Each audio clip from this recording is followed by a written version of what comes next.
Donc pour le cours de SC11, qui est donc sur la computation et l'adaptation dans les sciences cognitives, on n'a pas vu grand-chose. On a vu dans la première séance, on a eu une petite introduction avec une diapo.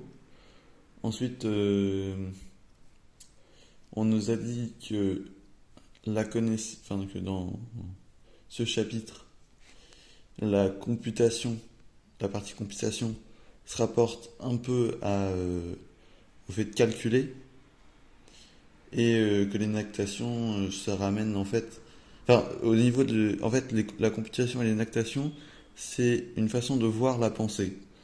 Pour la computation, on va avoir. Enfin, on va partir du principe que penser, en fait, c'est faire des calculs. Et pour l'énactation, on va partir du principe que penser, c'est être libre. Du coup, pour la computation, on a par exemple la machine de Turing, tandis que pour l'énactation, on a par exemple la théorie de l'autopolyèse.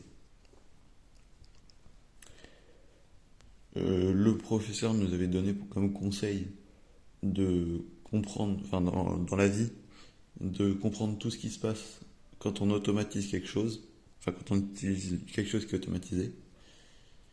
La date de création des sciences cognitives, il nous l'a donné, c'était dans les environs de 1956, mais c'est pas très important. Il nous a dit que les définitions de la cognition étaient trop larges ou trop étroites. Du coup, c'est encore un enjeu majeur de définir ce qu'est la cognition, la pensée, les sciences cognitives et tout ça. Il nous a dit également que les sciences cognitives se rapportent à beaucoup de domaines, notamment aux neurosciences. Donc ça, c'est sciences cognitives, aux neurosciences, à la linguistique. Parce que les neurosciences, parce qu'il faut travailler sur tout ce qui se passe de manière biologique sur les neurones, parce que c'est le cerveau. Au niveau linguistique, parce que on s'intéresse au langage et on essaye de comprendre comment est-ce qu'on peut discuter. Au niveau philosophique, parce que faut répondre à des questions métaphysiques qu'on ne peut pas voir avec la science. Au niveau informatique, parce qu'on peut modéliser les, le cerveau, les neurones et tout ça dans la théorie computationnelle. Et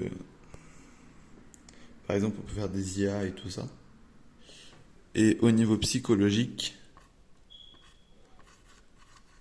pour expliquer un petit peu, je pense, tout ce qui est émotion et tout ça. Donc, il nous a expliqué aussi que la science cognitive est une science, ce qui veut dire que c'est pas que de la théorie. On fait aussi des travaux et de la pratique pour comprendre comment ça fonctionne, enfin pour vérifier nos hypothèses. Et en général, ces hypothèses nous ramènent à une nouvelle théorie générale ou une nouvelle question.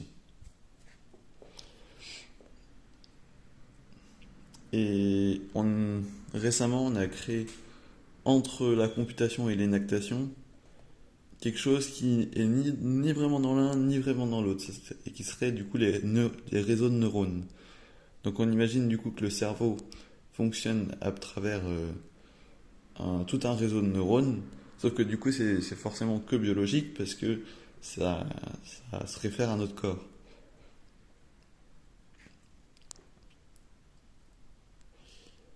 On va avoir à faire un truc qui s'appelle les dossiers technologiques et on va devoir expliquer le fonctionnement d'une technologie au niveau cognitif, donc le lien avec la science cognitive de cette technologie. Ça va être justement le cours de la semaine prochaine. Il nous expliquer les notations, du coup 30% des médians, enfin 30% de la notation ça sera au médian. En fait on va devoir on va devoir écrire pendant 1 heure et demie et sans notes, mais je crois que c'est pas forcément sur le cours. Enfin, en gros, il nous pose une question et on doit y répondre.